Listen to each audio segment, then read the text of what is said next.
All the stories in The Bazaar of Bad Dreams by Stephen King start with a little, I don't know if it's like an introductory note or just a kind of side note introducing the story, but for this first story, Mile 81, this is like the pre-story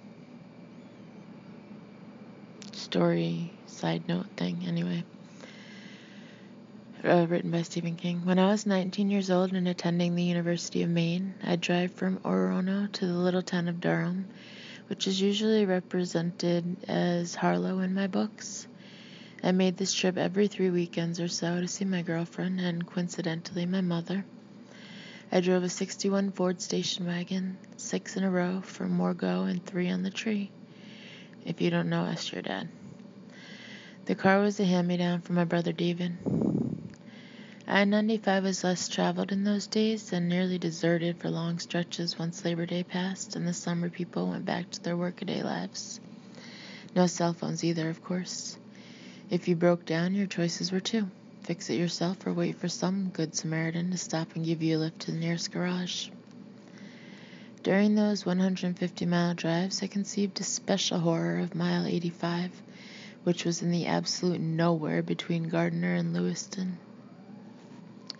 I became convinced that if my old wagon did shit the bed, it would do so there. I could visualize it hunkered in the breakdown lane, lonely and abandoned. Would someone stop to make sure the driver was okay? That he was not, perchance, stretched out in the front seat dying of a heart attack? Of course they would.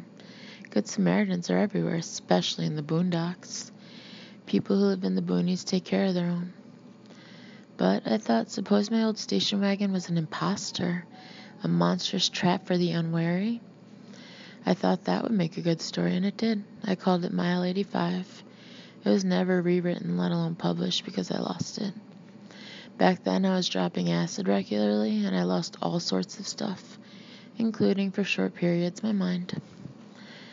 Fast forward nearly 40 years. Although Maine's long stretch of I-95 is more heavily traveled in the 21st century, traffic is still light after Labor Day, and budget cuts have forced the state to close many of the rest areas. The combined gas station and Burger King, where I consumed many Whoppers, near the Lewiston exit, was one of those shut down. It stood abandoned, growing sadder and seedier behind the do not enter barriers, marking its entrance and exit ramps. Hard winters had buckled the parking lot, and weeds had sprouted through the cracks. One day as I passed it, I recalled my old lost story and decided to write it again. Because the abandoned rest area was a little farther south than the dreaded Mile 85, I had to change the title. Everything else is pretty much the same, I think. That turnpike oasis may be gone, as are the old Ford wagon, my old girlfriend, and many of my old bad habits, but the story remains. It's one of my favorites. Mile 81. 1. Pete Simmons, in parentheses, 07 Huffy. You can't come, his older brother said. George spoke in a low voice, even though the rest of his friends...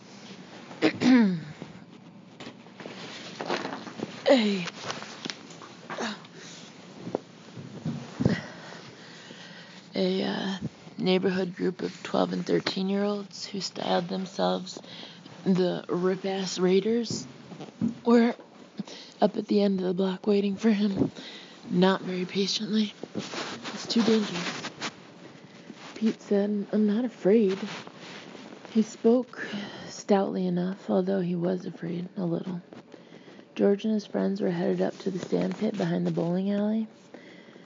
There they'd play a game Normie Theriault had invented. Sorry, plugging my phone charger.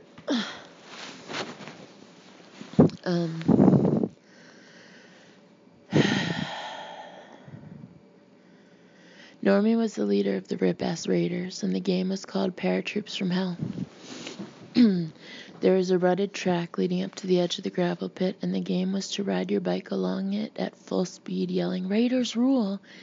at the top of your lungs and bailing from the seat of your bike as you went over. The usual drop was 10 feet or so, and the approved landing area was soft, but sooner or later someone would land on gravel instead of sand and probably break an arm or an ankle. Even Pete knew that, although he sort of understood why it added to the attraction.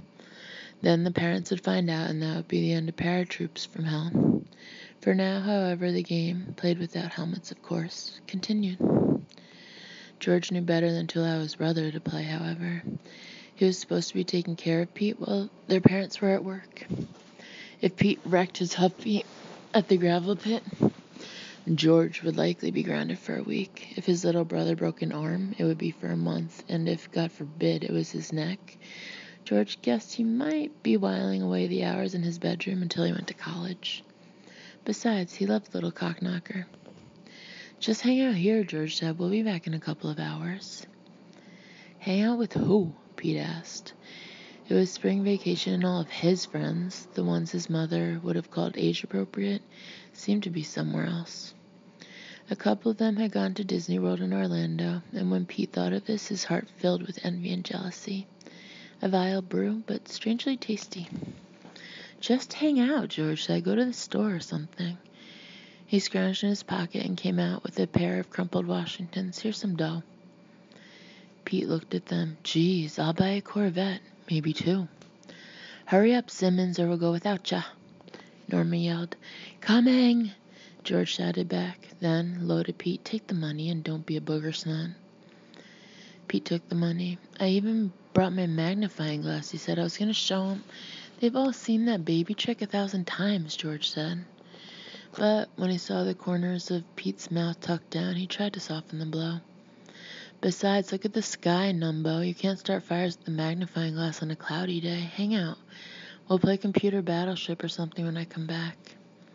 "Okay, chicken shit," Norma yelled. "See you later, masturbator." "I gotta go," George said. "Do me a favor and don't get in trouble. Stay in the neighborhood." "You'll probably break your spine and be fucking paralyzed for life," Pete said. Then hastily spat between his forked fingers to take the curse off.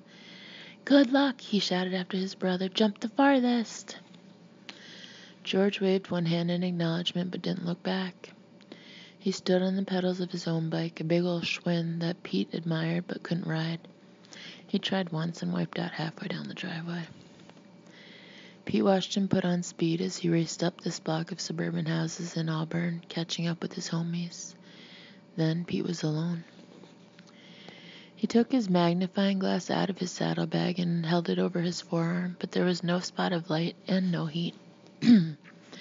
He looked glumly up at the low-hanging clouds and put the glass back. It was a good one, a Richforth. He'd gotten it last Christmas to help with his ant farm science project. "It'll wind up in the garage gathering dust," his father had said.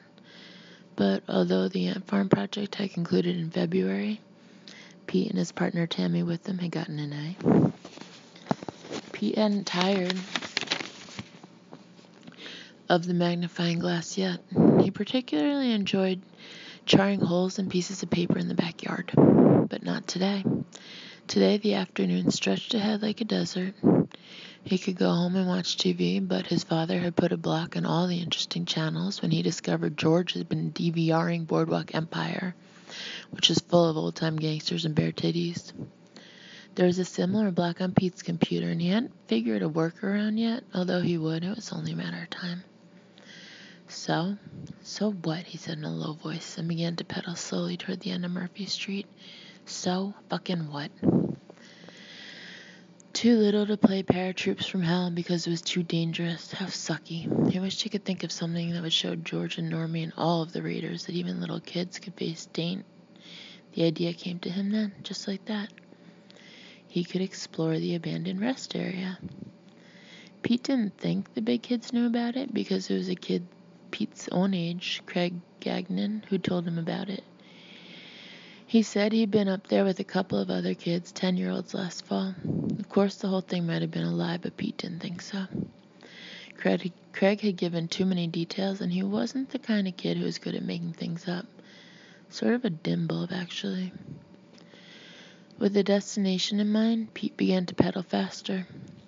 At the end of Murphy Street, he banked left onto Hyacinth. There was no one on the sidewalk and no cars. He heard the whine of a vacuum cleaner from the Rosignol's, but otherwise, everyone might have been sleeping or dead. Pete supposed they were actually at work like his own parents. He swept right onto Rosewood Terrace, passing the yellow sign reading Dead End. There were only a dozen or so houses on Rosewood. At the end of the street was a chain link fence. Beyond it was a thick tangle of shrubbery and scraggly second-growth trees. As Pete drew closer to the chain link and the totally unnecessary sign mounted on it reading "Not a Through Street," he stopped pedaling and coasted.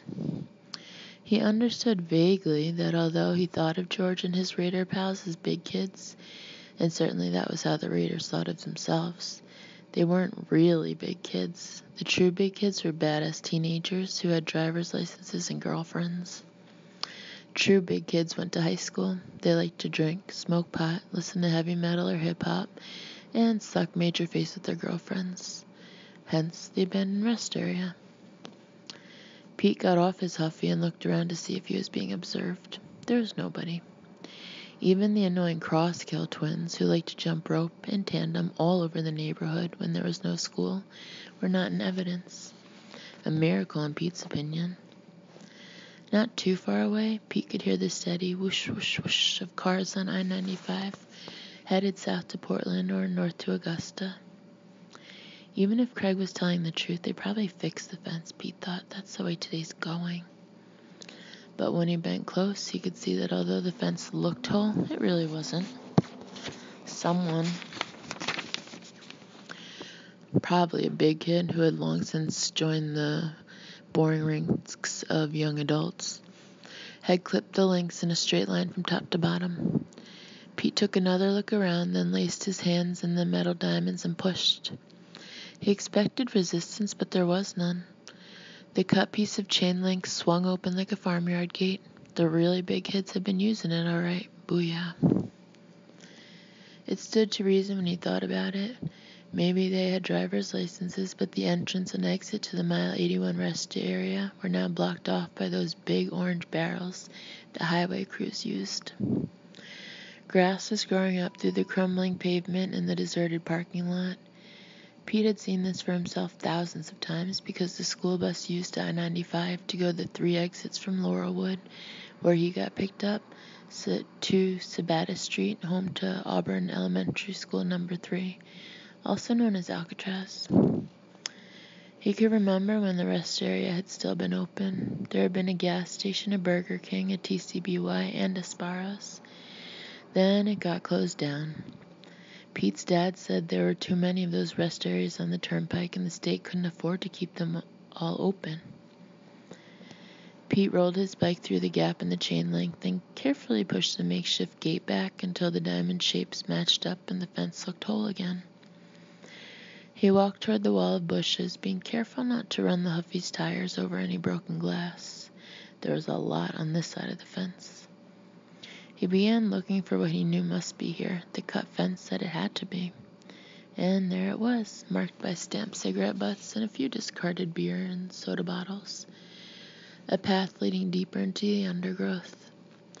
Still pushing his bike, Pete followed it. The high bushes swallowed him up. Behind him, Rosewood Terrace dreamed through another overcast spring day. It was as if Pete Simmons had never been there at all. The path between the chain link fence and the Mile 81 rest area was, by Pete's estimation, about half a mile long, and there were big kid signposts all along the way. Half a dozen small brown bottles, 2 with snot cake Coke spoons still attached, empty snack bags, a pair of lace-trimmed panties hanging from a thorn bush. It looked to Pete like they'd been there for a while, like maybe 50 years, and jackpot, a half-full bottle of Pop-Off vodka with the screw cap still on. After some interior debate, Pete put this into his saddlebag along with his magnifying glass, the latest issue of Lock and Key, and a few double-stuffed Oreos in a baggie. He pushed his bike across a sluggish little stream and Bingo boingo, here he was at the back of the rest area. There was another chain link fence, but this one was also cut and Pete slipped right through. The path continued through high grass to the back parking lot, where, he supposed, the delivery trucks used to pull up. Close to the building, he could see darker rectangles on the pavement where the dumpsters had been. Pete lowered the kickstand of his Huffy and parked it on one of those. His heart was thumping as he thought about what came next. Breaking and entering Sugar Bear, he could go to jail for that. But was it breaking and entering if he found an open door or a loose board over one of the windows? He supposed it would still be entering, but was entering all by itself a crime? In his heart he knew it was, but he guessed that without the breaking part it wouldn't mean jail time. And after all, hadn't he come here to take a risk? Something he could brag about later to Normie and George and the other rip-ass raiders. And okay, he was scared, but at least he wasn't bored anymore. He tried the door with the fading employees only sign on it and found it not only locked, but seriously locked, no give at all. There were 2 windows beside it, and he could tell just by looking that they were boarded down tight. Then he remembered the chain link fence that looked whole but wasn't, and tested the boards anyway. No good. In a way, it was a relief. He could be off the hook if he wanted to be. Only, the really big kids did go in there. He was sure of it. So how'd they do it? From the front? In full view of the turnpike? Maybe so, if they came at night, but Pete had no intention of checking it out in broad daylight. Not when any passing motorist with a cell phone could dial 911 and say, "Just thought you might like to know there's a little kid playing Freddy Fuck Around at the Mile 81 rest area, you know, where the Burger King used to be." I'd rather break my arm playing Paratroops from Hell than have to call my folks from the Gray State Police Barracks. In fact, I'd rather break both arms and get my dick caught in the zipper of my jeans. Well, maybe not that. He wandered toward the loading dock, and there, once again, jackpot. There were dozens of stamped-out cigarette butts at the foot of the concrete island, plus a few more of those tiny brown bottles surrounding their king, a dark green NyQuil bottle. The surface of the dock, where the big semis backed up to unload, was eye-high to Pete. But the cement was crumbling, and there were plenty of footholds for an agile kid in Chuck Taylor high tops. Pete raised his arms over his head, snagged finger holds in the dock's pitted surface, and the rest, as they say, is history. On the dock in faded red, someone had sprayed Edward Little Rocks, Red Eddie's rule. Not true, Pete thought. Rip-ass raiders rule. Then he looked around from his current high perch, grinned, and said, "Actually, I rule." And standing up here, above the empty back lot of the rest area, he felt that he did. For the time being, anyway. He climbed back down, just to make sure it was no problem, and then remembered the stuff in his saddlebag. Supplies, in case he decided to spend the afternoon here exploring and shit. He debated what to bring, then decided to unstrap the saddlebag and take everything. Even the magnifying glass might come in handy. A vague fantasy began to form in his brain. Boy detective discovers a murder victim in a deserted rest area and solves a crime before the police even know a crime has been committed. He could see himself explaining to the drop-jawed raiders that it had actually been pretty easy. Elementary, my dear fucksticks. Bullshit, of course, but it would be fun to pretend. He lifted his bag onto the loading dock, being especially careful on account of the half-full vodka bottle, then climbed back up. The corrugated metal door leading inside was at least 12 feet high and secured at the bottom with not one but 2 humongous padlocks. But there was a human-sized door set into it. Pete tried the knob. It wouldn't turn, nor would the human-sized door open when he pushed and pulled, but there was some give. Quite a lot, actually. He looked down and saw that a wooden wedge had been pushed under the bottom of the door. A totally dope precaution if he'd ever seen one. On the other hand, what more could you expect from kids who were stoned on coke and cough syrup? Pete pulled the wedge, and this time when he tried the inset door, it creaked open. The big front windows of what had been the Burger King were covered with chicken wire instead of boards, so Pete had no trouble seeing what there was to see. All the eating tables and booths were gone from the restaurant part, and the kitchen part was just a dim hole with some wires sticking out of the walls and some of the ceiling tiles hanging down, but the place was not exactly unfurnished. In the center, surrounded by folding chairs, 2 old card tables had been pushed together. On this double-wide surface were half a dozen filthy tin ashtrays, several decks of greasy bicycle cards, and a caddy of poker chips. The walls were decorated with 20 or 30 magazine gatefolds. Pete inspected these with great interest. He knew about pussies, had glimpsed more than a few on HBO and Cinema Spank before his folks got wise and blocked the premium cable channels. But these were shaved pussies. Pete wasn't sure what the big deal was. To him, they looked sort of oogie, but he supposed he might get with the program when he was older. Besides, the bare titties made up for it. Bare titties were fucking awesome. In the corner, 3 filthy mattresses had been pushed together like the card tables, but Pete was old enough to know it wasn't poker that was played here. "Let me see your pussy," he commanded one of the hustler girls on the wall, and giggled. Then he said, "Let me see your shaved pussy," and giggled harder. He sort of wished Craig Gagnon was here, even though Craig was a dweeb. They could have laughed about the shaved pussies together.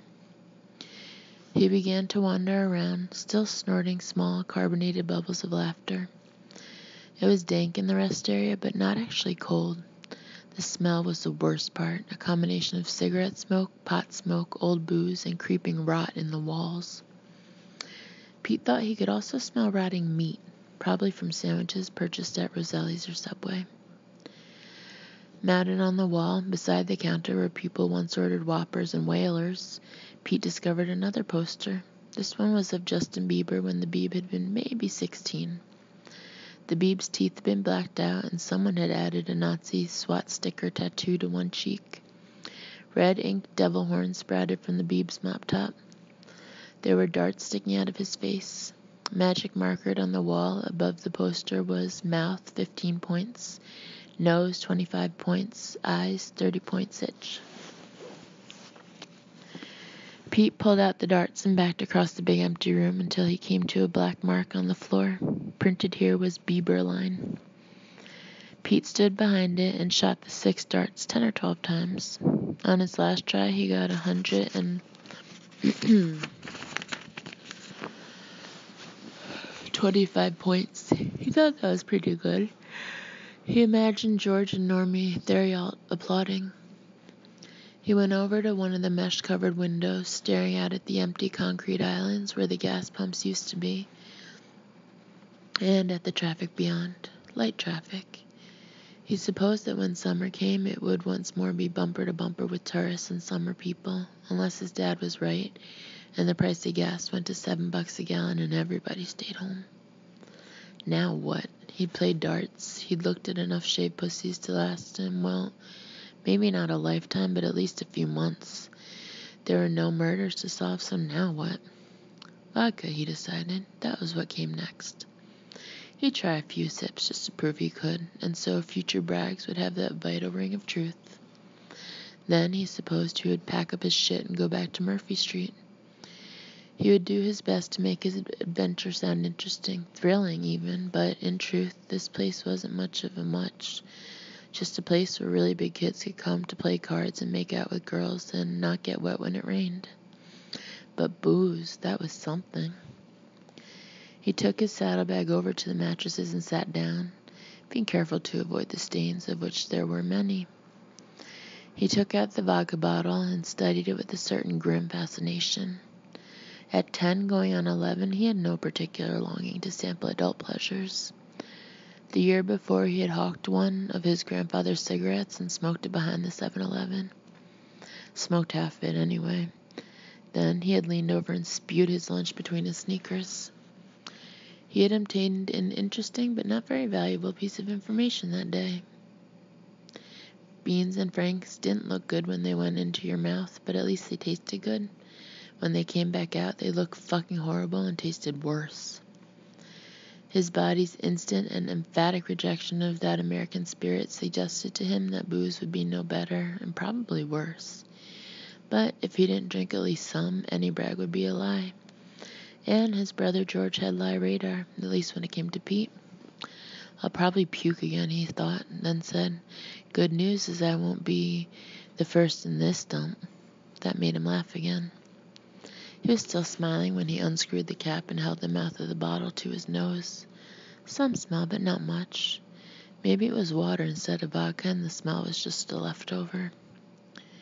He raised the mouth of the bottle to his mouth, sort of hoping that was true and sort of hoping it wasn't. He didn't expect much, and he certainly didn't want to get drunk and maybe break his neck trying to climb back down from the loading dock. But he was curious. His parents loved this stuff. "Dares go first," he said for no reason at all, and took a small sip. It wasn't water, that was for sure. It tasted like hot, light oil. He swallowed mostly in surprise. The vodka trailed heat down his throat, then exploded in his stomach. "Holy Jesus," Pete yelled. Tears sprang into his eyes. He held the bottle out at arm's length as if it had bitten him. But the heat in his stomach was already subsiding, and he felt pretty much okay. Not drunk and not like he was going to puke either. He tried another little sip, now that he knew what to expect. Heat in the mouth, heat in the throat, and then boom in the stomach. Actually kind of cool. Now he felt a tingling in his arms and hands, maybe his neck too. Not the pins and needles sensation you got when a limb went to sleep, but more like something was waking up. Pete raised the bottle to his lips again, then lowered it. There was more to worry about than falling off the loading dock or crashing his bike on the way home. He wondered briefly if you could get arrested for drunk biking, and guessed you could. Having a few swigs of vodka so you could brag on it was one thing, but if he drank enough to get loaded, his mother and father would know when they came home. It would only take one look. Trying to act sober wouldn't help. They drank, their friends drank, and sometimes they drank too much. They would know the signs. Also, there was the dreaded hangover to consider. Pete and George had seen their mom and dad dragging around the house with red eyes and pale faces on a good many Saturday and Sunday mornings. They took vitamin pills. They told you to turn the TV down, and music was absolutely verboten. The hangover looked like the absolute opposite of fun. Still, maybe one more sip might not hurt. Pete took a slightly larger swallow and shouted, "Zoom, we have liftoff." This made him laugh. He felt a little lightheaded, but it was a totally pleasant feeling. Smoking he didn't get, drinking he did. He got up, staggered a little, caught his balance, and laughed some more. "Jump into that fucking sandpit all you want, sugar bears," he told the empty restaurant. "I'm fucking Stinko, and fucking Stinko is better."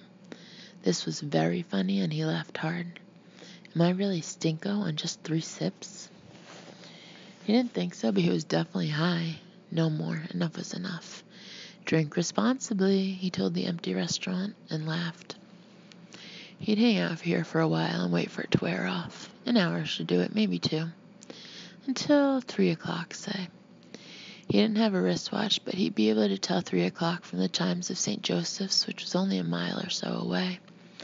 Then he'd leave, first hiding the vodka for possible future research, and putting the wedge back under the door. His first stop when he got back to the neighborhood was going to be the 7-Eleven, where he'd buy some of that really strong tea-berry gum to take the smell of the booze off his breath.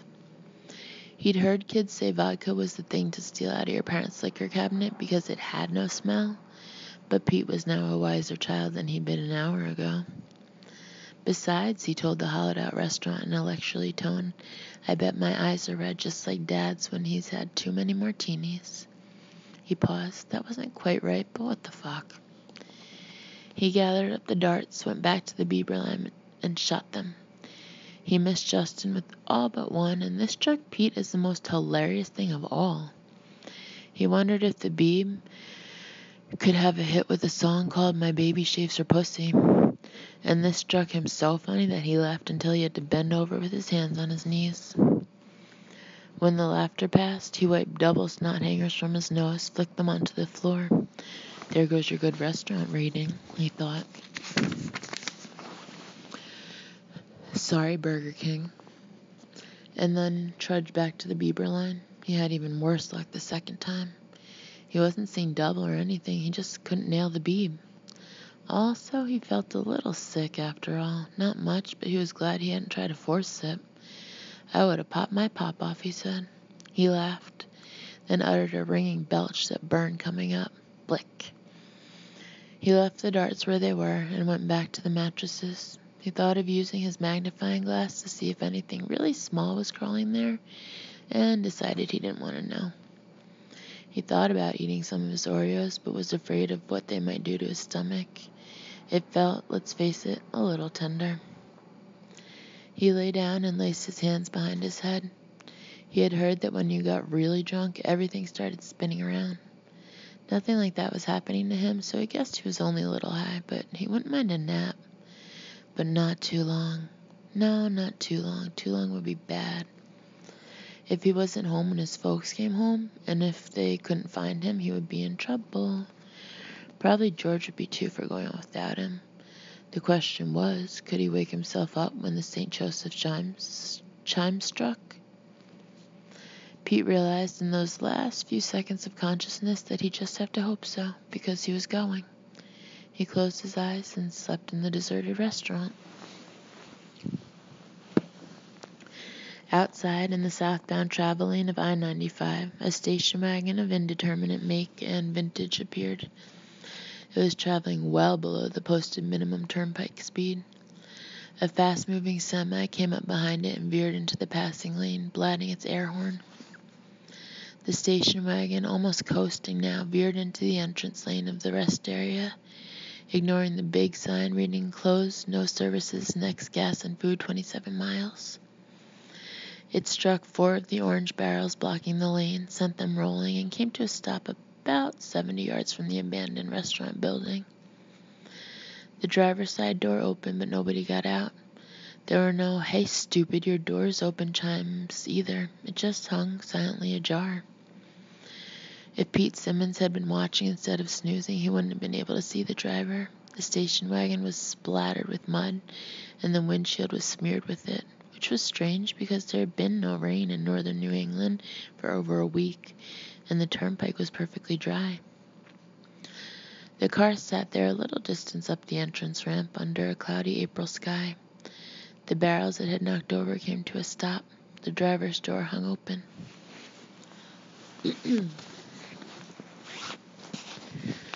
2. Doug Clayton. 09 Prius. Doug Clayton was an insurance man from Bangor, bound for Portland, where he had a reservation at the Sheraton Hotel.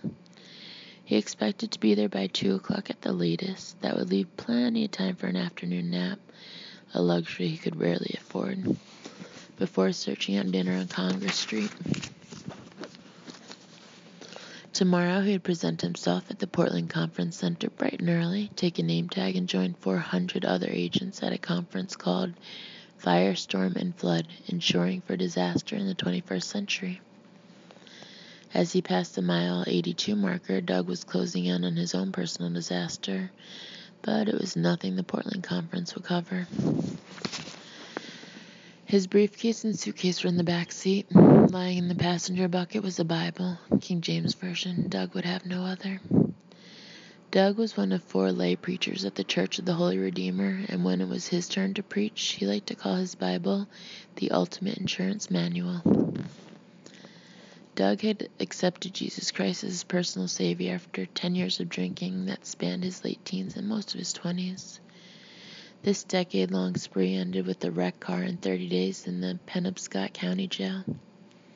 He had gotten down on his knees in that smelly coffin-sized cell on his first night there, and he'd gotten down on them every night since. "Help me get better," he had prayed that first time and every time since. It was a simple prayer that had been answered first 2-fold, then 10-fold, then 100-fold. He thought that in another few years he would be up to 1,000-fold, and the best thing, heaven was waiting at the end of it all. His Bible was well thumbed because he read it every day.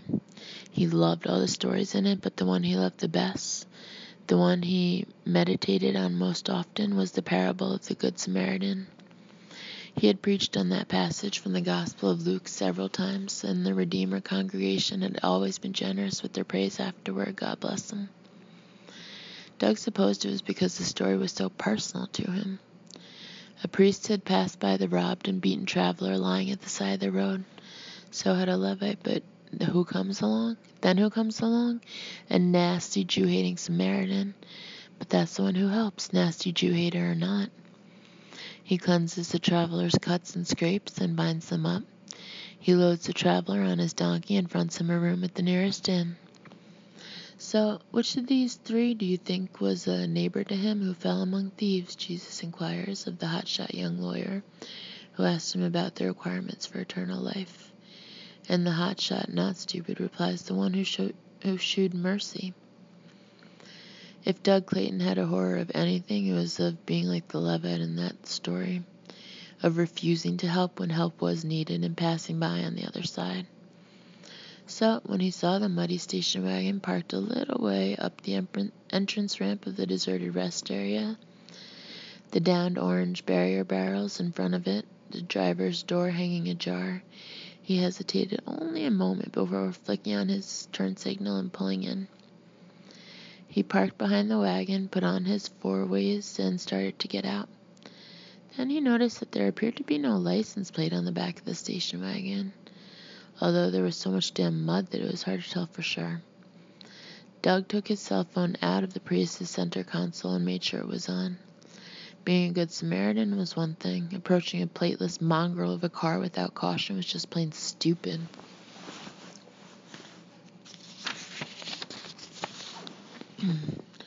He walked toward the wagon with the phone clasped loosely in his left hand. Nope, no plate. He was right about that. He tried to peer through the back window and could see nothing. Too much mud. He walked toward the driver's side door, then paused, looking at the car as a whole, frowning.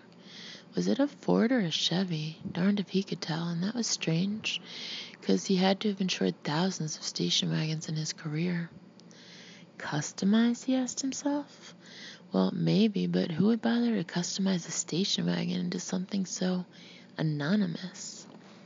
Hi, hello, everything okay? He walked toward the door, squeezing the phone a little tighter without being aware of it. He found himself thinking of some movie that had scared the heck out of him as a kid, some haunted house thing. A bunch of teenagers had approached the old deserted house, and when one of them saw the door standing ajar, he'd whispered, "Look, it's open," to his buddies. You wanted to tell them not to go in there, but of course they did. That's stupid. If someone's in that car, he could be hurt. Of course, the guy might have gone up to the restaurant, maybe looking for a payphone, but if he was really hurt... Hello? Doug reached for the door handle, then thought better of it, and stooped to peer through the opening. What he saw was dismaying. The bench seat was covered with mud, so was the dashboard and the steering wheel. Dark goo dripped from the old-fashioned knobs of the radio, and on the wheel were prints that didn't look exactly as if hands had made them. The palm prints were awfully big for one thing, but the finger marks were as narrow as pencils. Is someone in there? He shifted his cell phone to his right hand and took hold of the driver's door with his left, meaning to swing it wide so he could look into the back seat. Is someone hurt? There was a moment to register an ungodly stink, and then his left hand exploded into pain so great it seemed to leap through his entire body, trailing fire and filling all his hollow spaces with agony. Doug couldn't scream. His throat locked shut with the sudden shock of it. He looked down and saw that the door handle appeared to have impaled the pad of his palm. His fingers were barely there. He could only see the stubs, just below the last knuckles where the back of his hand started. The rest had somehow been swallowed by the door. As Doug watched, the third finger broke. His wedding ring fell off and clinked to the pavement. He could feel something. Oh, dear God and dear Jesus, something like teeth. They were chewing. The car was eating his hand. Doug tried to pull back. Blood flew, some against the muddy door, some splattering his slacks. The drops that hit the door disappeared immediately with a faint sucking sound. Slorp. For a moment he almost got away. He could see glistening finger bones from which the flesh had been sucked, and a brief, nightmarish image of chewing on one of the Colonel's chicken wings. Get it all before you put that down, his mother used to say. The meat's sweetest, closest to the bone. Then he was yanked forward again. The driver's door opened to welcome him. Hello, Doug. Been waiting for you. Come on in. His head connected with the top of the door, and he felt a line of cold again across his brow that turned hot as the station wagon's roofline sliced through his skin. He made one more effort to get away, dropping his cell phone and pushing at the rear window. The window yielded instead of supporting, then enveloped his hand. He rolled his eyes and saw what had looked like glass, now rippling like a pond in a breeze. And why was it rippling? Because it was chewing. Because it was chowing down. This is what I get for being a good Then the top of the driver's door sawed through his skull and slipped smoothly into the brain behind it. Doug Clayton heard a large, bright snap, like a pine knot exploding in a hot fire. Then darkness descended. A southbound delivery driver glanced over and saw a little green car with its flashers on parked behind a mud-coated station wagon. A man, presumably he belonged to the little green car, appeared to be leaning in the station wagon's door talking to the driver. Breakdown, the delivery driver thought, and returned his attention to the road. No good Samaritan, hey. Doug Clayton was jerked inside as if hands, ones with big palms and pencil-thin fingers, had seized his shirt and pulled him. The station wagon lost its shape and puckered inward like a mouth tasting something exceptionally sour or exceptionally sweet. From within came a series of overlapping crunches, the sound of a man stamping through dead branches in heavy boots. The wagon stayed puckered for 10 seconds or so, looking more like a lumpy clenched fist than a car. Then with a poke, sound like a tennis ball being smartly struck by a racket, it popped back into its station wagon shape. The sun peeked briefly through the clouds, reflecting off the dropped cell phone and making a brief, hot circle of light on Doug's wedding ring. Then it dived back into the cloud cover. Behind the wagon, the Prius blinked its four ways. They made a low, clock-like sound. Tick, tick, tick. A few cars went past, but not many. The 2 work weeks surrounding Easter are the slowest time of year on the nation's turnpikes, and afternoon is the second slowest time of the day. Only the hours between midnight and 5 a.m. are slower. Tick, tick, tick. In the abandoned restaurant, Pete Slimman slept on. 3. Julianne Vernon, 05 Dodge Ram. Julie Vernon didn't need King James to teach her how to be a good Samaritan. She had grown up in the small town of Redfield, Maine, population 2,400, where neighboring was a way of life, and strangers were also neighbors. Nobody had told her this in so many words. She had learned from her mother, father, and big brothers. They had little to say about such issues, but teaching by example is always the most powerful teaching of all. If you saw a guy lying by the side of the road, it didn't matter if he was a Samaritan or a Martian. You stopped to help. Nor had she ever worried much about being robbed, raped, or murdered by someone who was only pretending to need help. When asked for her weight by the school nurse when she was in 5th grade, Julie had replied proudly, "My dad says I dress out around 170, little less of skinned." Now, at 35, she would have dressed out closer to 280 and had no interest in making any man a good wife. She was as gay as old Dad's hat band and proud of it. On the back of her Ram truck were 2 bumper stickers. One read, "Support gender equality." The other, a bright pink, opined that gay is a happy word. The stickers didn't show now because she was hauling what she referred to as the hoss trailer. She had bought a 2-year-old Spanish Genet mare in the town of Clinton and was now on her way back to Redfield, where she lived on a farm with her partner just 2 miles down the road from the house where she'd grown up. She was thinking, as she often did, of her 5 years of touring with the Twinkles, a female mud wrestling team. Those years had been both good and bad. Bad because the Twinkles were generally regarded as freak show entertainment, which she supposed they sort of were. Good because she had seen so much of the world. Mostly the American world, it was true, but the Twinkles had once spent 3 months in England, France, and Germany, where they had been treated with a kindness and respect that was almost eerie. Like young ladies, in fact.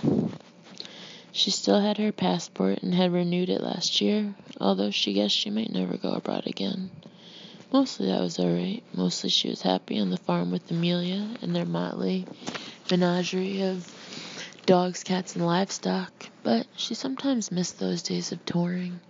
The one-night stands, the matches under the lights, the rough camaraderie of the other girls. Sometimes she even missed the push and bump with the audience. Grab her by the cunt, she's a dyke, she likes that, some shitbrain yokel had yelled one night in Tulsa, that had been if she remembered right. She and Melissa, the girl she'd been grappling with in the mud bowl, had looked at each other, nodded, and stood up, facing the section of the audience from which the yell had come. They stood there wearing nothing but their sopping bikini briefs, mud dripping from their hair and breasts, and had flipped the bird at the heckler in unison. The audience had broken into spontaneous applause, which became a standing "oh," when first Julianne, then Melissa turned, bent, dropped trow, and shot the asshole a double moon.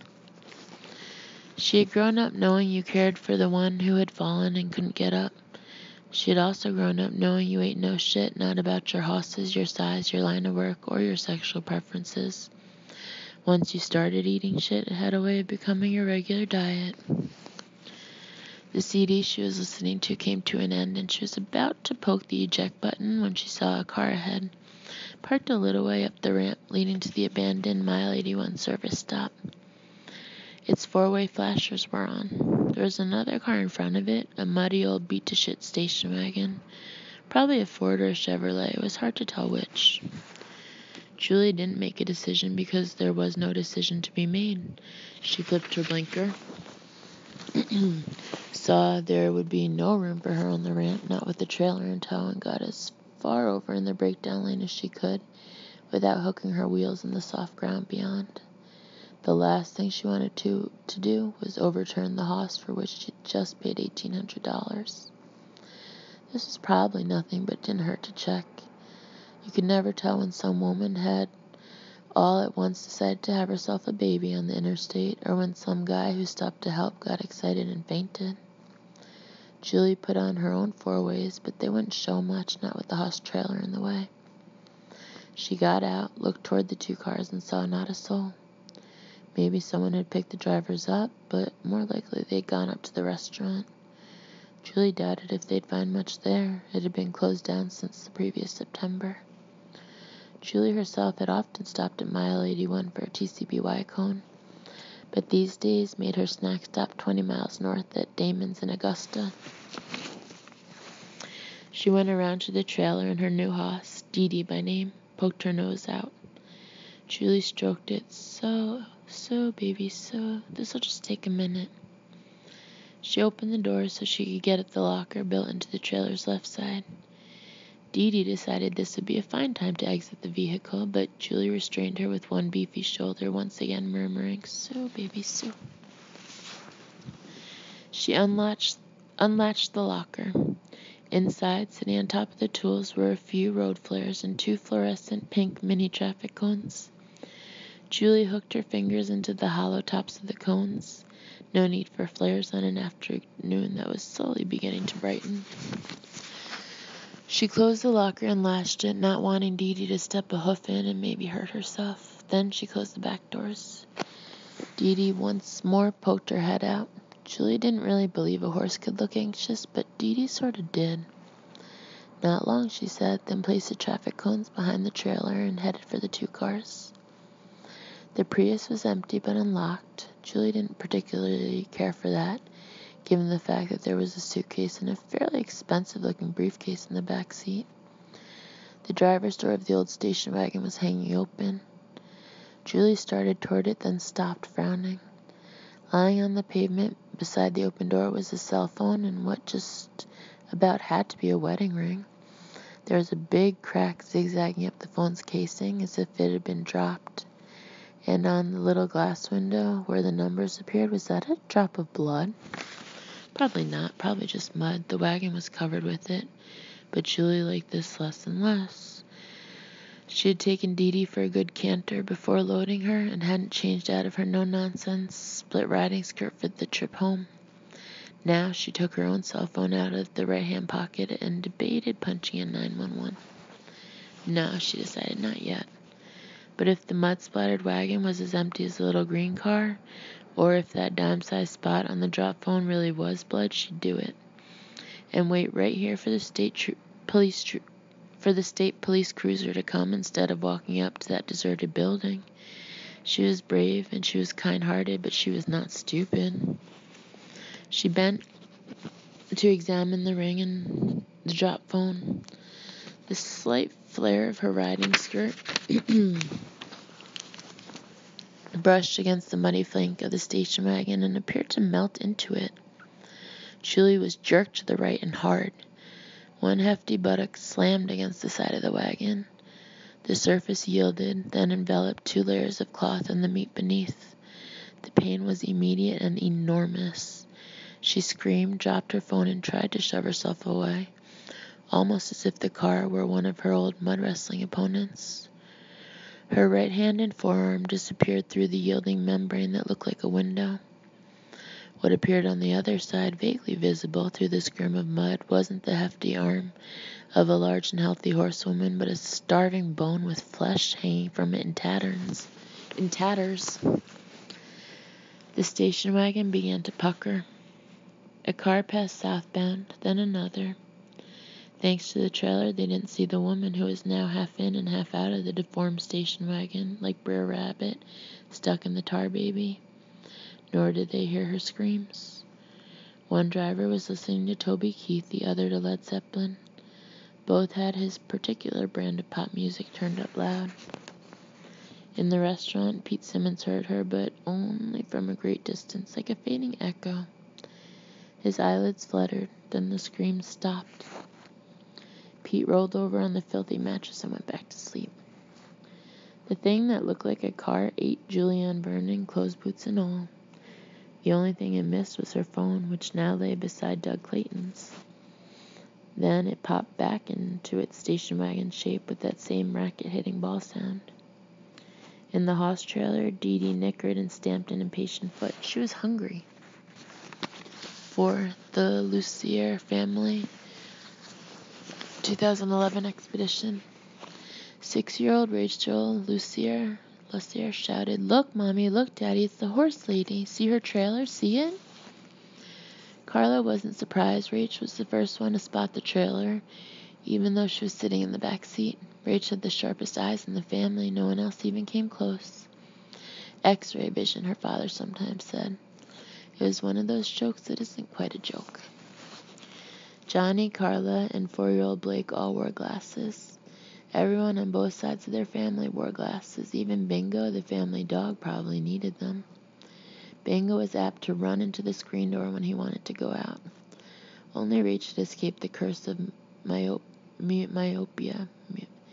The last time she'd been to the optometrist, she'd read the whole damn eye chart, bottom line and all. Dr. Stratton had been amazed. She could qualify for jet fighter training, he told Johnny and Carla. Johnny said maybe someday she will. She's certainly got a killer instinct when it comes to her little brother. Carla had thrown him an elbow for that, but it was true. She had heard there was less sibling rivalry when the sibs were of different sexes. If so, Rachel and Blake were the exception that proved the rule. Carla sometimes thought the most common 2 words she heard these days started at only the gender of the pronoun opening the sentence varied. The 2 of them had been pretty good for the first 200 miles of this trip, partially because visiting Johnny's parents always put them into a good mood, and mostly because Carla had been careful to fill up the no man's land between Rachel's booster seat and Blake's car seat with toys and coloring books. But after their snack and pee stop in Augusta, the squabbling had begun again, probably because of the ice cream cones. Giving kids sugar on a long car trip was like squirting gasoline on a campfire. Carla knew this, but you couldn't refuse them everything. In desperation, Carla had started a game of Plastic Fantastic, serving as judge and awarding points for lawn gnomes, wishing well a statue of the Blessed Virgin, etc. The problem was that on the turnpike there were lots of trees, but very few vulgar roadside displays. Her sharp-eyed 6-year-old daughter and her sharp-tongued 4-year-old boy were beginning to renew old grudges when Rachel saw the horse trailer pulled over just a little shy of the old Mile 81 rest stop. "Want to pet the horsey again," Blake shouted. He began thrashing in his car seat, the world's smallest breakdancer. His legs were now just long enough to kick the back of the driver's seat, which Johnny found très annoying. Somebody tell me again why I wanted to have kids, he thought. Somebody remind me just what I was thinking. I know it made sense at the time. "Blakey, don't kick Daddy's seat," Johnny said. "Want to pet the horsey," Blake yelled and fetched the back of the driver's seat, an especially good one. "You are such a babykins," Rachel said, safe from brother kicks on her side of the backseat DMZ. She spoke in her most indulgent big girl tone, the one always guaranteed to infuriate Blakey. "I ain't a babykins." "Blakey," Johnny began, "if you don't stop kicking Daddy's seat, Daddy will have to take his trusty butcher knife and amputate Blakey's little feetsies at the ankle." "She's broken down," Carla said. "See the traffic cones? Pull over." "Hun, that'd mean the breakdown lane, not such a good idea." "You don't have to do that. Just swing around and park beside those other 2 cars on the ramp. There's room and you won't be blocking anything because the rest area is closed." "If it's okay with you, I'd like to get back to Falmouth before pull over." Carla heard herself using the DEFCON 1 tone that brooked no refusal, even though she knew it was setting a bad example. How many times lately had she heard Rachel using that exact same tone on Blake, using it until the little guy broke down in tears? Switching off the she who must be obeyed voice and speaking more softly, Carla said, "That woman was nice to the kids." They had pulled into Damon's next to the horse trailer and stopped for ice cream. The horse lady, nearly as big as the horse herself, was leaning against the trailer, eating a cone of her own and feeding something to a very handsome beastie. To Carla, the treat looked like a Kashi granola bar. Johnny had one kid by each hand and tried to walk them past, but Blake was having none of that. "Can I pet your horse?" he asked. "Cost you $0.25, the big lady in the brown riding skirt had said, and then grinned at Blakey's crestfallen expression. "Nah, I'm just kidding. Here, hold this." She thrust her drippy ice cream cone at Blake, who was too surprised to do anything but take it. Then she lifted him up to where he could pet the horse's nose. Dee Dee regarded the wide-eyed child calmly, sniffed at the horse lady's dripping cone, decided it wasn't what she wanted, and allowed her nose to be stroked. "Whoa, soft," Blake said. Carla had never heard him speak with such simple awe. Why haven't we ever taken these kids to a petting zoo, she wondered, and immediately put it down on her mental to-do list. Me, Rachel bugled, dancing around impatiently. The big lady set Blake down. Lick that ice cream while I lift your sister," she told him, "but don't get cooties on it, okay?" Carla thought of telling Blake that eating after people, especially strange people, was not okay. Then she saw Johnny's bemused grin and thought, what the hell? You sent your kids to schools that were basically germ factories. You drove them for hundreds of miles on the turnpike, where any drunk maniac or texting teenager could cross the median and wipe them out. Then you forbade them a lick on a partially used ice cream. That was taking the car seat and bike helmet mentality a little too far, maybe. The horse lady lifted Rachel so Rachel could pet the horse's nose. Wowie, nice, Rachel said. What's her name? Dee Dee. Great name. I love you, Dee Dee. I love you too, Dee Dee, the horse lady said, and put a big old smackaroo on Dee Dee's nose. That made them all laugh. Mom, can we have a horse? Yes, Carla said warmly, when you're 26. This made Rachel put on her mad face. Puckered brow, puffed cheeks, lips down to a stitch. But when the horse lady laughed, Rachel gave up and laughed too. The big woman bent down to Blakey, her hands on knees covered by her riding skirt. Can I have my ice cream cone back, young fella? Blake held it out. When she took it, he began to lick his fingers, which were covered with melting pistachio. Thank you, Carla told the horse lady. That was very kind of you. Then to Blake, let's get you inside and cleaned up. After that, you can have ice cream. I want what she's having, Blake said, and that made the horse lady laugh some more. Johnny insisted that they eat their cones in a booth because he didn't want them decorating the expedition with pistachio ice cream. When they finished and went out, the horse lady was gone. Just one of those people you meet, occasionally nasty, more often nice, sometimes even terrific, along the road, and never see again.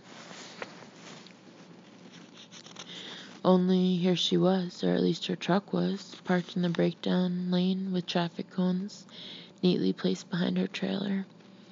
And Carla was right, the horse lady had been nice to the kids. So, thinking, Johnny Lussier made the worst and last decision of his life. He flipped his blinker and pulled onto the ramp, as Carla had suggested, parking ahead of Doug Clayton's Prius, which was still flashing its four-ways, and beside the muddy station wagon. He put the transmission in park, but left the engine running. I want to pet the horsey, Blake said. I also want to pet the horsey, Rachel said in the haughty lady of the manor tone of voice she had picked up God knew where. It drove Carla crazy, but she refused to say anything. If she did, Rach would use it all the more. Not without the lady's permission, Johnny said. You kids sit right where you are for now. You too, Carla. Yes, master, Carla said in the zombie voice that always made the kids laugh. Very funny, Easter Bunny. The cab of her truck's empty, Carla said. They all looked empty. Do you think there was an accident? Don't know, but nothing looks dinged up. Hang on a minute. Johnny Lussier got out, went around the back of the expedition he would never finish paying for, and walked to the cab of the Dodge Ram. Carla hadn't seen the horse lady, but he wanted to make sure she wasn't lying on the seat, maybe trying to live through a heart attack. A lifelong jogger, Johnny secretly believed a heart attack was waiting by age 45 at the latest for anyone who weighed even 5 pounds over the target weight prescribed by medicine.net. She wasn't sprawled on the seat. Of course not, a woman that big. Carla would have seen even lying down. And she wasn't in the trailer either, only the horse, who poked her head out and sniffed Johnny's face. Hello there. For a minute the name didn't come, then it did. Dee Dee, how's the old feedback hanging? He patted her nose, then headed back up the ramp to investigate the other two vehicles. He saw there had been an accident of sorts, albeit a very tiny one. The station wagon had knocked over a few of the orange barrels blocking the ramp. Carla rolled down her window, a thing neither of the kids in the back could do because of the lockout feature. Any sign of her? Nope. Any sign of anyone? Carl, give me He saw the cell phone and the wedding ring lying beside the partially open door of the station wagon. What? Carla craned to see. Just a sec. The thought of telling her to lock the doors crossed his mind, but he dismissed it. They were on I-95 in broad daylight, for God's sake. Cars passing every 20 or 30 seconds, sometimes 2 or 3 in a line. He bent down and picked up the phones, one in each hand. He turned to Carla and thus did not see the car door opening wider like a mouth. Carla, I think there's blood on this one. He held up Doug Clayton's cracked phone. Mom, Rachel asked, who's in that dirty car? The door's opening. Come back, Carla said. Her mouth was suddenly dust dry. She wanted to yell it, but there seemed to be a stone on her chest. It was invisible but very large. Someone's in that car. Instead of coming back, Johnny turned and bent to look inside. When he did, the door swung shut on his head. There was a terrible thudding noise. The stone on Carla's chest was suddenly gone. She drew in breath and screamed out her husband's name. "What's wrong with Daddy?" Rachel cried. Her voice was high and as thin as a reed. "What's wrong with Daddy?" "Daddy!" Blake yelled. He had been inventorying his newest Transformers and now looked around wildly to see where the daddy in question might be. Carla didn't think. Her husband's body was there, but his head was in the dirty station wagon. He was still alive, though. His arms and legs were flailing. She was out of the expedition with no memory of opening the door. Her body seemed to be acting on its own, her stunned brain just along for the ride. "Mommy, no!" Rachel screamed. "Mommy, no!" Blake had no idea of what was going on, but he knew it was bad. He began to cry and struggle in his car seat's webwork of straps. Carla grabbed Johnny around the waist and pulled with the crazy super strength of adrenaline. The door of the station wagon came partway open and blood ran over the footing in a little waterfall. For one awful moment, she saw her husband's head lying on the station wagon's muddy seat and cocked crazily to one side. Even though he was still trembling in her arms, she understood, in one of those lightning flashes of clarity that can come even during a perfect storm of panic, that it was how hanging victims looked when they were cut down, because their necks were broken. In that brief, searing moment, that shudder-flash glimpse, she thought he looked stupid and surprised and ugly. All the essential Johnny swatted out of him, and knew he was already dead, trembling or not. It was how a kid looked after hitting the rocks instead of the water when he dived. How a woman who had been impaled by her steering wheel looked after her car slammed into a bridge abutment. It was how you looked when disfiguring death strutted toward you out of nowhere with its arms wide and welcome. The car door slammed viciously shut. Carla still had her arms wrapped around her husband's waist, and when she was yanked forward, she had another lightning flash of clarity. "It's the car. You have to stay away from the car." She let go of Johnny's midsection a moment too late. A sheaf of her hair fell against the door and was sucked in. Her brow smacked against the car before she could tear free. Suddenly, the top of her head was burning as the thing ate away her scalp. "Run!" she tried to scream at her often troublesome, but undeniably bright daughter. "Run and take Blakey with you." But before she could even begin to articulate the thought, her mouth was gone. Only Rachel saw the station wagon slam shut on her daddy's head like a Venus flytrap on a bug, but both of them saw their mother somehow pulled through the muddy door as if it were a curtain. They saw one of her mocks come off. They got a flash of her pink toenails, and then she was gone. A moment later, the white car lost its shape and clenched itself like a fist. Through their mother's open window, they heard a crunching sound. "What's that?" Blakey screamed.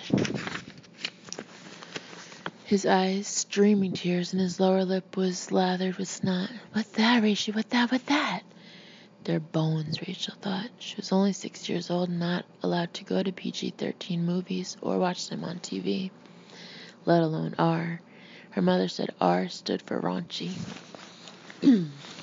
But she knew that was the sound of their bones breaking. The car wasn't a car, it was some kind of monster.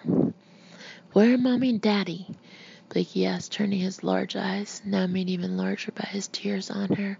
"Where are Mommy and Daddy, Rachie?" He sounds like he's 2 again, Rachel thought, and for maybe the first time in her life she felt something other than irritation, or, when extremely tried by his behavior, outright hate for her baby brother. She didn't think this new feeling was love. She thought it was something even bigger. Her mom hadn't been able to say anything in the end, but if she'd had time, Rachel knew that it would have been, "Take care of Blakey." He was thrashing in his car seat. He knew how to undo the straps, but in his panic had forgotten how. Rachel opened her seatbelt, slid out of her booster seat, and tried to do it for him. One of his flailing hands caught her cheek and administered a ringing slap. Under normal circumstances, that would have earned him a hard punch on the shoulder, and Rachel a timeout in her room, where she would have sat staring at the wall in a boiling fugue of fury. But now she just grabbed his hand and held it down. "Stop it, let me help you. I can get you out, but not if you do that." He stopped thrashing but kept on crying. "Where Daddy? Where Mommy? I want Mommy." "I want her too, asshole," Rachel thought, and undid the car strap seats. "We're going to get out now, and we're going to..." What? They're going to what? Go up to the restaurant? It was closed. That was why there were the orange barrels. That was why the pumps in front of the gas station part were gone, and there were weeds poking out of the empty parking lot. "We're going to get away from here," she finished. She got out of the car and went around to Blakey's side. She opened his door, but he just looked at her, eyes brimming. "I can't get out, Richie. I'll fall." "Don't be such a scaredy baby," she almost said, then didn't. This wasn't the time for that. He was upset enough. She opened her arms and said, "Slide, I'll catch you." He looked at her doubtfully, then slid. Rachel did catch him, but he was heavier than he looked, and they both went sprawling. She got the worst of it because she was on the bottom, but Blakey bumped his head and scraped one hand and began to bawl loudly, this time in pain instead of fear. "Stop it," she said, and wriggled out from under him. "Put on your man pants, Blakey." Huh? She didn't answer. She was looking at the two phones lying beside the terrible station wagon. One of them looked broken, but the other... Rachel edged toward it on her hands and knees, never taking her eyes off the car, into which their father and mother had disappeared with such terrifying suddenness. As she was reaching toward the good phone, Blakey walked past her toward the station wagon, holding out his scraped hand. "Mom, Mommy, come out. I hurted myself. You have to come out and kiss it. Stop where you are, Blake Lassier." Carla would have been proud. It was her, she who must be obeyed voice that is most forbidding. And it worked. Blake stopped 4 feet from the side of the station wagon. "But I want Mommy. I want Mommy, Richie." She grabbed his hand and pulled him away from the car. "Not now. Help me with this thing." She knew perfectly well how to work the phone, but she had to distract him. "Gimme, I can do it. Gimme, Reach." She passed it over, and while he examined the buttons, she got up, grabbed his Wolverine t-shirt, and pulled him back 3 steps. Blake hardly noticed. He found the power button on Julianne Vernon's cell phone and pushed it. The phone beeped. Rachel took it from him, and for once in his dopey little kid life, Blakey didn't protest. She had listened carefully when McGruff, the crime dog, came to talk to them at school, although she knew perfectly well it was a guy in a McGruff suit, and she did not hesitate now. She punched in 911 and put the phone to her ear. It rang once, then was picked up. "Hello, my name is Rachel Ann Lassier, and this call is being recorded." A man's voice overrode her. "If you wish to report an emergency, push 1. If you wish to report adverse road conditions, push 2. If you wish to report a stranded motorist..." Rachie, where Mommy? Where Dad?" "Shh," Rachel said sternly and pushed 1. It was hard to do. Her hand was trembling and her eyes were all blurry. She realized she was crying. When had she started crying? She couldn't remember. "Hello, this is 911, a woman said. "Are you real or another recording?" Rachel asked. "I'm real," the woman said, sounding a little amused. "Do you have an emergency?" "Yes, a bad car ate up our mother and our daddy. It's at the..." "Quit while you're ahead," the 911 woman advised. She sounded more amused than ever. "How old are you, kiddo?" "I'm 6, almost 7. My name is Rachel Ann Lassier, and a bad car." "Listen, Rachel Ann, or whoever you are, I can trace this call. Did you know that? I bet you didn't. Now, just hang up and I won't have to send a policeman to your house to paddle your..." "They're dead, you stupid phone person!" Rachel screamed into the phone, and at the D word, Blakey began to cry again. The 911 woman didn't say anything for a moment. Then, in a voice no longer amused, "Where are you, Rachel Ann?" "At the empty restaurant, the one with the orange barrels." Blakey sat down and put his face between his knees and his arms over his head. That hurt Rachel in a way she had never been hurt before. It hurt her deep in her heart. "That's not enough information," the 911 lady said. "Can you be a little more specific, Rachel Ann?" Rachel didn't know what specific meant, but she knew what she was seeing. The back tire of the station wagon, the one closest to them, was melting a little. A tentacle of what looked like liquid rubber was moving slowly across the pavement toward Blakey. "I have to go," Rachel said. "We have to get away from the bad car." She got Blake to his feet and dragged him backwards some more, staring at the melting tire. The tentacle of rubber started to go back where it had come from. "Because it knows we're out of reach," she thought. And the tire had started to look like a tire again, but that wasn't good enough for Rachel. She kept dragging Blake down the ramp and toward the turnpike. "Where are we going, Rachie?" "I don't know. Away from that car." "I want my Transformers." "Not now, later." She kept a tight hold on Blake and kept backing down toward the turnpike where the occasional traffic was whizzing by at 70 and 80 miles an hour. Nothing is as piercing as a child's scream. It's one of nature's more efficient survival mechanisms. Pete Simmons' sleep had already thinned to little more than a doze, and when Rachel screamed at the 911 lady, he heard it and finally woke up all the way. He sat up, winced, and put a hand to his head. It ached, and he knew what the sort of ache was, the dreaded hangover. His tongue tasted furry, and his stomach was blick. Not "I'm gonna hurl Blick," but blick just the same. Thank gosh I didn't drink anymore, he thought, and got to his feet. He went to one of the mesh-covered windows to see who was yelling. He didn't like what he saw.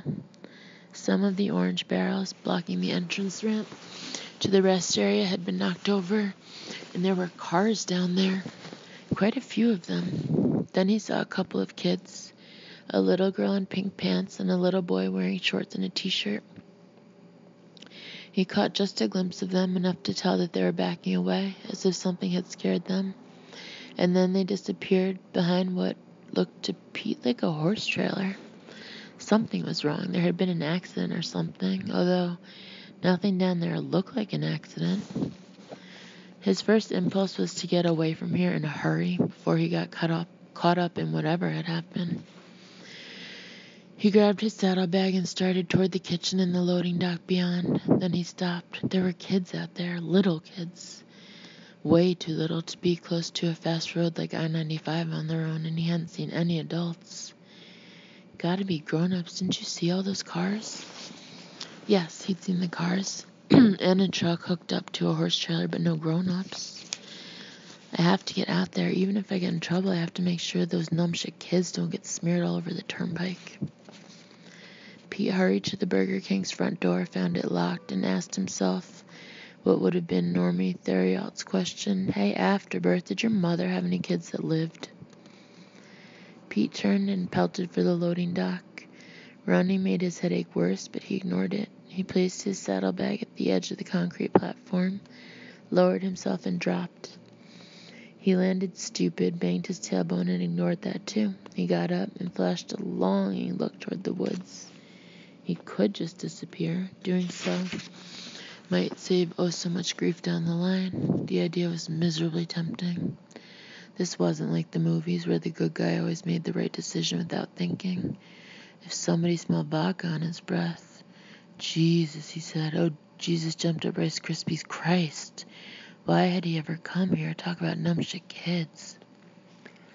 Holding Blakey firmly by the hand, Rachel walked him all the way to the end of the ramp. Just as they got there, a double-box semi blasted by at 75 miles an hour. The wind blew their hair back, rippled their clothes, and almost knocked Blakey over. "Rachie, I'm scared. We're not supposed to go on the road." "Tell me something I don't know," Rachel thought. At home, they weren't supposed to go any further than the end of the driveway, and there was hardly any traffic on Fresh Winds Way in Falmouth.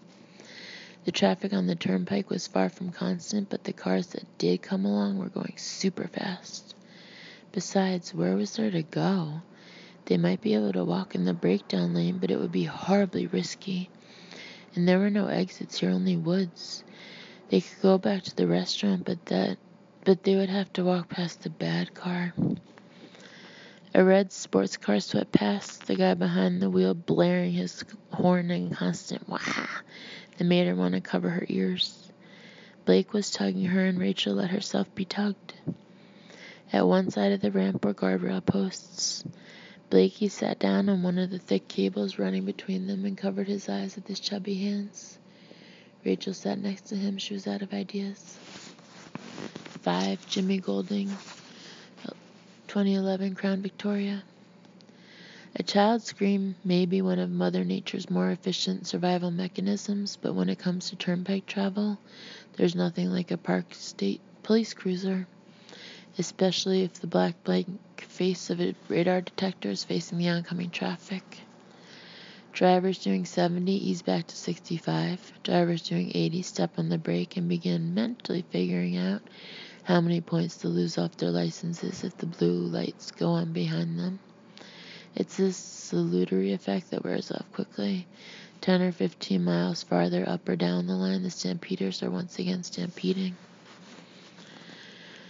The beauty of the park cruiser, at least in Maine State Trooper Jimmy Golding's opinion, was that you didn't really need to do anything. You just pulled over and let nature, human nature in this case, take its guilty course. On this overcast April afternoon, his Simmons speed check radar gun wasn't even on, and the traffic passing southbound on I-95 was just a background drone. All his attention was on the iPad, propped against the lower arc of the steering wheel. He was playing a Scrabble-like game called Words with Friends, his internet connection provided by Verizon. His opponent was an old barracks mate named Nick Avery, now with the Oklahoma State Patrol. Jimmy couldn't imagine why anyone would trade Maine for Oklahoma.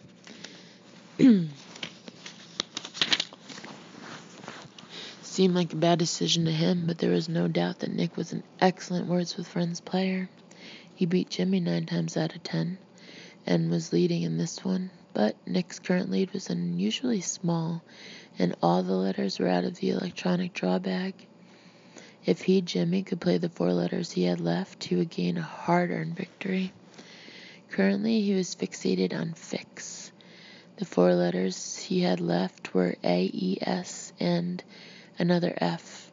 If he could somehow modify fix, he would not only win, he would kick his old pal's ass, but it didn't look hopeful. He was examining the rest of the board when the prospects seemed even less fruitful when his radio gave 2 high-pitched tones. It was an all-units alert from 911 in Westbrook. Jimmy tossed his iPad aside and turned up the gain. All units, attention. Who's close to the mile 81 rest area? Anyone? Jimmy pulled his mic. 911 dispatch. This is 17. I'm currently at mile 85, just south of the Lisbon Sabatis exit. The woman Rachel Lessier thought of as the 911 lady didn't bother to ask if anyone else was closer. In one of the new Crown Vic cruisers, Jimmy was just 3 minutes away, maybe less. 17, I got a call 3 minutes ago from a little girl who says her parents are dead, and since then I've had multiple calls from people who say there are 2 unaccompanied little kids at the edge of that rest area. He didn't bother to ask why. None of those multiple callers had stopped. He had seen it before. Sometimes it was the fear of legal entanglements. More often it was just a severe case of don't give a shit. There's a lot of that going around still. Kids, Jesus, you'd think. 911, I'm on this, 17 out. Jimmy lit his blues, checked his rear view to make sure he had the road, and then peeled out of the gravel pass-through with its sign reading no U-turn, official vehicles only. The Crown Vic's V8 surged. The digital speedometer blurred up to 92 where it hung. Trees reeled giddily past on both sides of the road. He came up on a lumbering old Buick that stubbornly refused to pull over and swept around it. When he pulled back into the travel lane, Jimmy saw the rest area and something else. 2 little kids, a boy in shorts, a girl in pink pants sitting on the guardrail cables beside the entrance ramp. They looked like the world's smallest vagrants, and Jimmy's heart squeezed hard enough to hurt. He had kids of his own. They stood up when they saw the flashing lights, and for one terrible second, Jimmy thought the little boy was going to step in front of his cruiser. Bless the little girl who grabbed him by the arm and reeled him in. Jimmy decelerated hard enough to send his citation book, logbook, and iPad cascading off the seat onto the floor. The Vic's front end drifted a little, but he brought it back and parked, blocking the ramp where several other cars were already parked. What was going on here? The sun came out then, and a word completely unrelated to the current situation flashed through Trooper Jimmy Golding's mind. Affixes. I can make affixes and go out clean. The little girl was running toward the driver's side of the cruiser, dragging her weeping, stumbling kid brother with her. Her face, white and terrified, looked years older than it should have, and there was a big wet patch on the little boy's shorts. Jimmy got out, being careful not to hit them with his door. He dropped on one knee to get on their level, and they rushed into his arms, almost knocking him over. Whoa, take it easy, you're all right. The bag cart ate Mommy and Daddy, the little boy said and pointed. The bag cart right there. It ate them up like the big bad wolf ate Little Red Riding Hood. You have to get them back.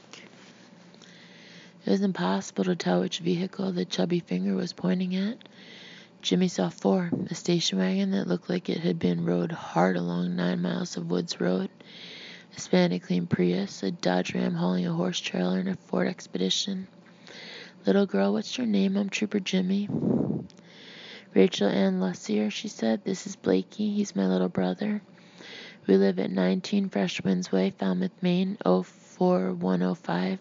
Don't go near it, Trooper Jimmy. It looks like a car, but it's not. It eats people. Which car are we talking about, Rachel? That one in front next to my daddy's, the muddy one? The muddy car ate Daddy and Mommy, the little boy, Blakey proclaimed. You can get them back. You're a policeman. You got a gun. Still on one knee, Jimmy held the children in his arms and eyeballed the muddy station wagon. The sun went back in. Their shadows disappeared.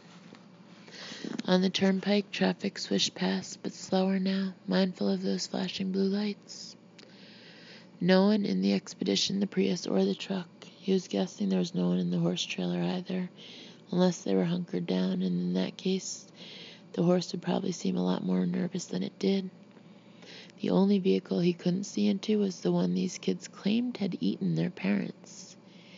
Jimmy didn't like the way the mud was smeared on all its windows. It looked like deliberate mud somehow. He didn't like the cracked cell phone line by the driver's door either, or the ring beside it. The ring was downright creepy, like the rest of this isn't. The driver's door suddenly creaked partway open, upping the creepy quotient by at least 30%. Jimmy tensed and put his hand on the butt of his Glock, but no one came out. The door just hung there, 6 inches ajar.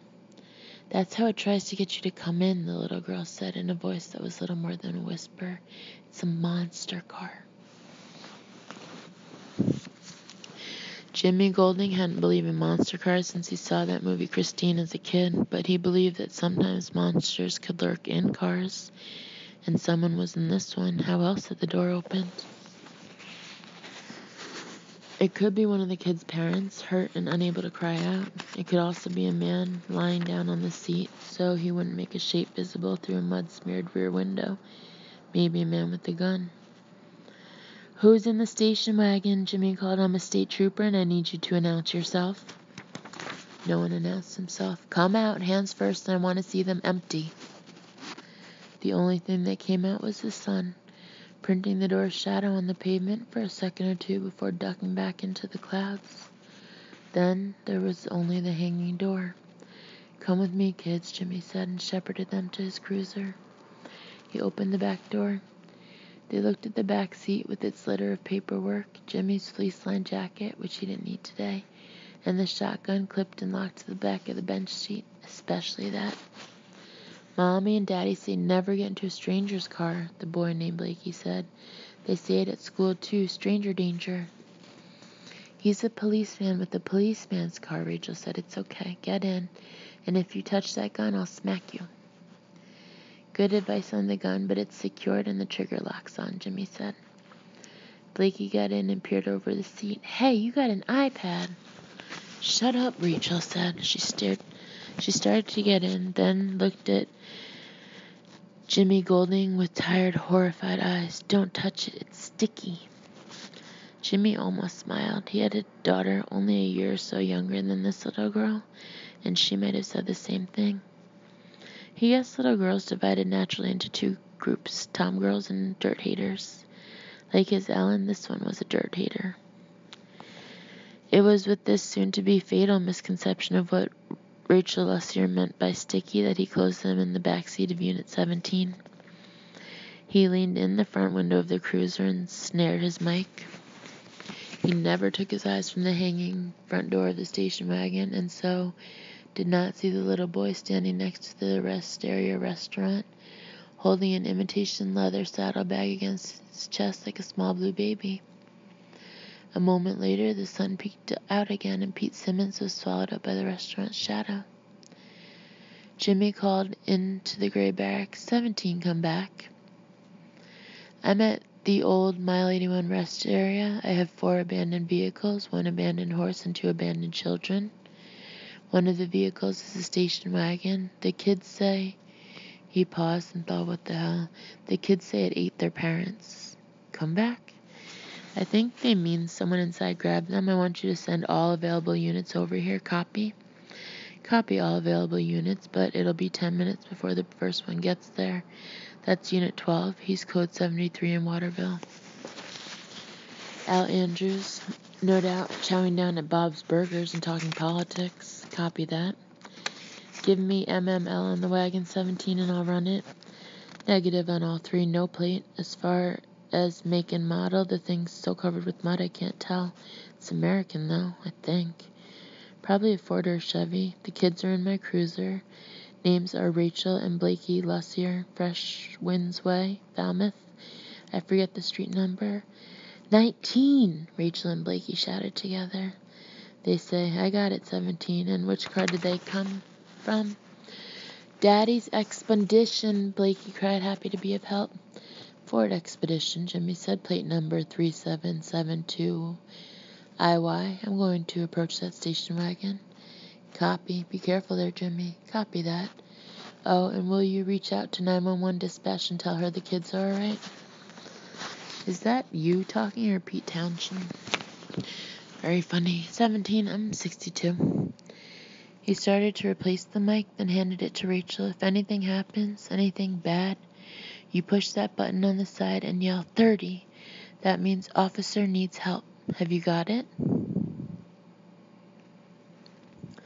Yes, but you shouldn't go near that car, Trooper Jimmy. It bites and it eats and it's sticky.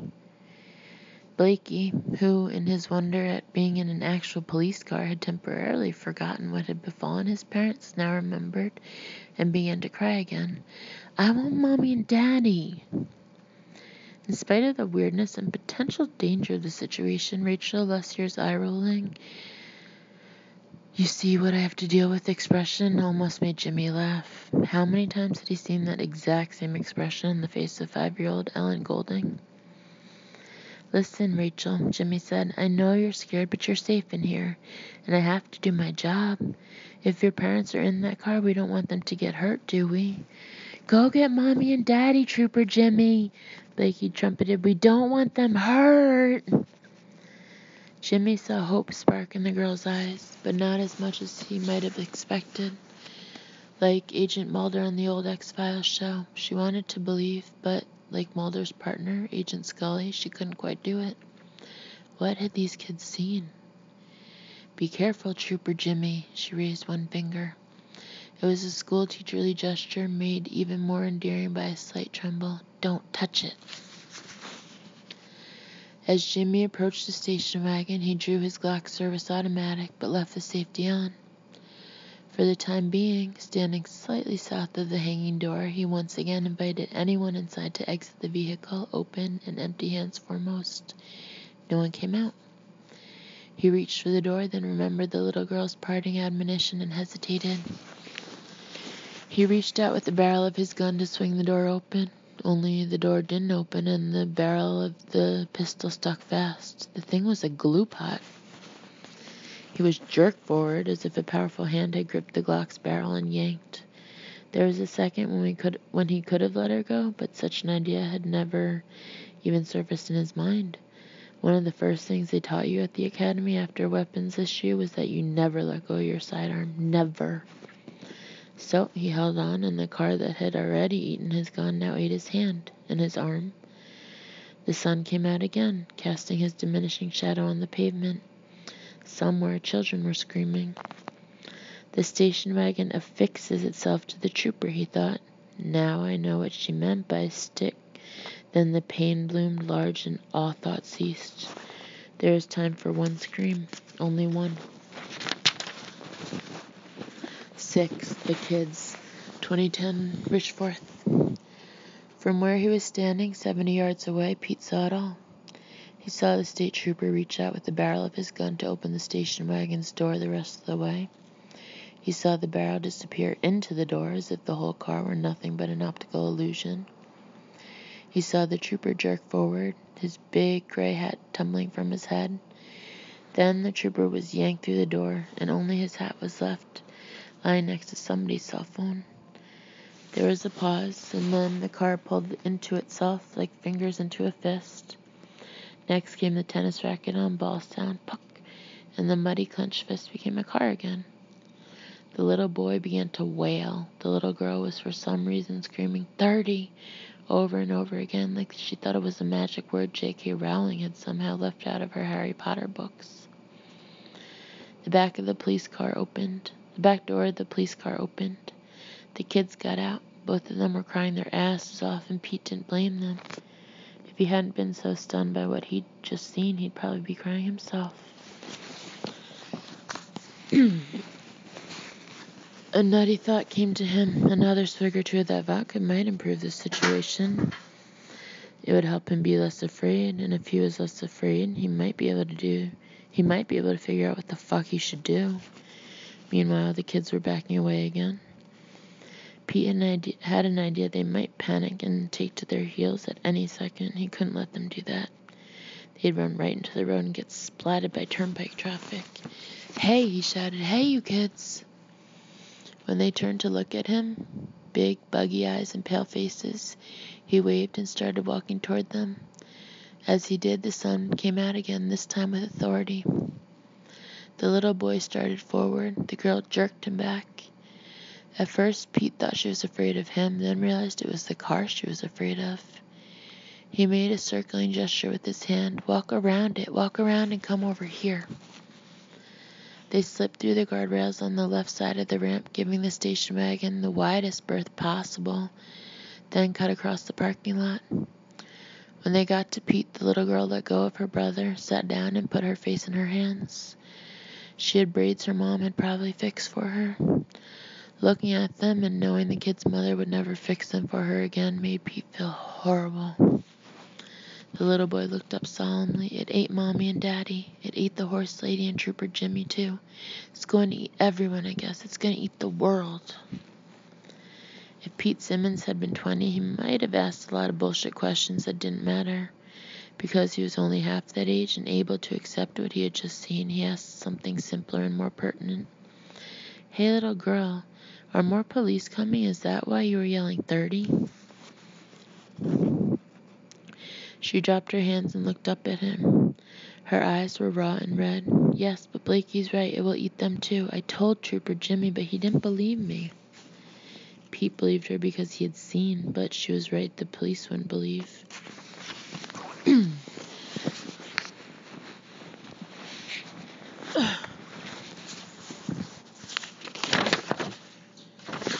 They would eventually, they'd have to, but maybe not before the monster car ate a bunch more of them. "I think it's from space," he said, like on Doctor Who. "Mommy and Daddy won't let us watch that," the little boy told him. "They say it's too scary, but this is scarier." "It's alive," Pete spoke more to himself than to them. "Duh," Rachel said and gave him a long, miserable and gave a long, miserable sniffle. The sun ducked briefly behind one of the unraveling clouds. When it came out again, an idea came with it. Pete had been hoping to show Normie, Thuriel, and the rest of the Rip-Ass Raiders something that would amaze them enough to let him be part of their gang. Then George had given him a Big Brother reality check. They've all seen that baby trick 1,000 times. Maybe so, but maybe that thing down there hadn't seen it 1,000 times, or even once. Maybe they didn't have magnifying glasses where it came from, or a sun for that matter. He remembered a Doctor Who episode about a planet where it was dark all the time. He could hear a siren in the distance. A cop was coming. A cop who wouldn't believe anything little kids said because, as far as grown-ups were concerned, little kids were all full of shit. You guys stay here. I'm going to try something. No! The little girl grasped his wrist with fingers that felt like claws. It'll eat you too. I don't think it can move around, Pete told her, disengaging his hand. She had left a couple of bleeding scratches, but he wasn't mad and he didn't blame her. He probably would have done the same if it had been his parents. I think it's stuck in one place. It can reach, she said. It can reach with its tires. They melt. I'll watch out, Pete said, but I have to try this because you're right. Those cops will come and it will eat them too. Stay put.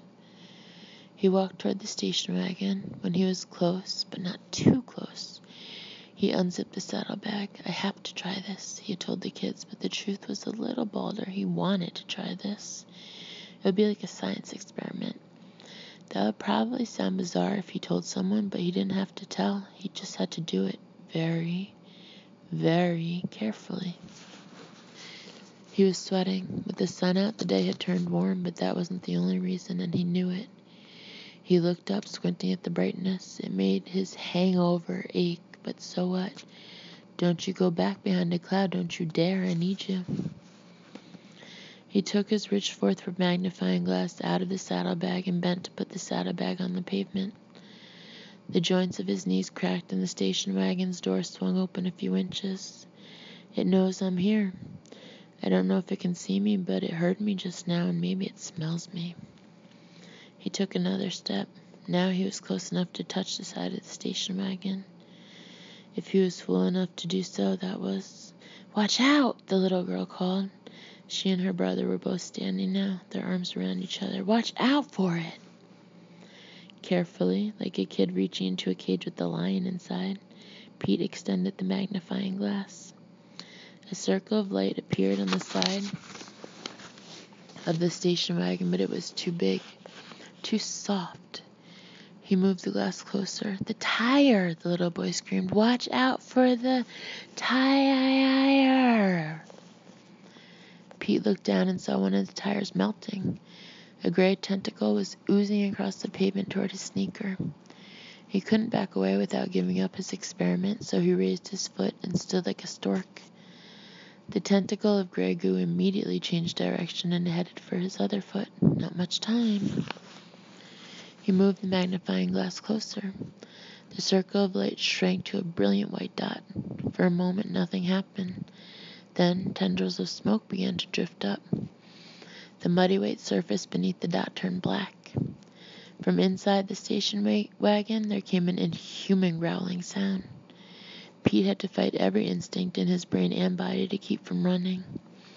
His lips parted, revealing teeth locked together in a desperate snarl. He held the rich forth steady, counting off seconds in his head. He'd reached 7 when the growl rose to a glassy shriek that threatened to split his head. Behind him, Rachel and Blake had let go of each other so they could cover their ears. At the foot of the rest area entrance ramp, Al Andrews brought Unit 12 to a sliding stop. He got out, wincing at that terrible shrieking sound. It was like an air raid siren broadcast through a heavy metal band's amplifier, he would say later. He saw a kid holding something out so it almost touched the surface of a muddy old Ford or Chevy station wagon. The boy was wincing in pain, determination, or both. The smoking black spot on the flank of the station wagon began to spread. The white smoke crawling up from it began to thicken. It turned gray, then black. What happened next happened fast. Pete saw tiny blue flames pop into being around the black spot. They spread, seeming to dance above the surface of the car thing. It was the way charcoal briquettes looked in their backyard barbecue after their father doused them with lighter fluid and then tossed in a match. The gooey gray tentacle, which had almost reached the sneakered foot still on the pavement, snapped back. The car yanked in upon itself, but this time the spreading blue flames stood out all around it in a corona. It pulled in tighter and still tighter, becoming a fiery ball. Then, as Pete and the Lussier kids and Trooper Andrews watched, it shot up into the blue spring sky. For a moment longer it was there, glowing like a cinder, and then it was gone. Pete found himself thinking of the cold darkness above the envelope of the Earth's atmosphere, those endless leagues where anything might live and lurk. I didn't kill it, it just drove away. It had to go so it could put itself out like a burning stick in a bucket of water. Trooper Andrews was staring up into the sky, dumbfounded. One of his brain's few working circuits was wondering how he was supposed to write up a report on what he had just seen. There were more approaching sirens in the distance. Pete walked back to the two little kids with his saddlebag in one hand and his Richforth magnifying glass in the other. He sort of wished George and Normie were here, but so what if they weren't? He'd had quite an afternoon for himself without those guys, and he didn't care if he got grounded or not.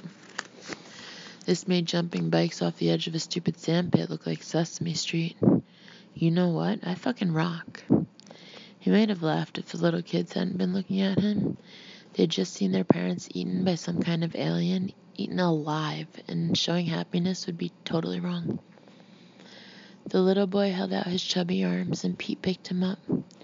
He didn't laugh when the kid kissed his cheek, but he smiled. "Thanks," Blakey said. "You're a good kid." Pete set him down. The little girl also kissed him, which was sort of nice, although it would be nicer if she'd been a babe. The trooper was running toward them now, and that made Pete think of something. He bent to the little girl and huffed into her face. "Do you smell anything?" Rachel Lussier looked at him for a moment, her expression far wiser than her ears. "You'll be okay," she said, and actually smiled. Not a big one, but yes, a smile. "Just don't breathe on him. Maybe get some mints or something before you go home." "I was thinking teaberry gum," Pete said. "Yeah," Rachel said, "that'll work." For Nye Wilden and Doug Allen, who bought my first stories. And that's the end of Mile 81.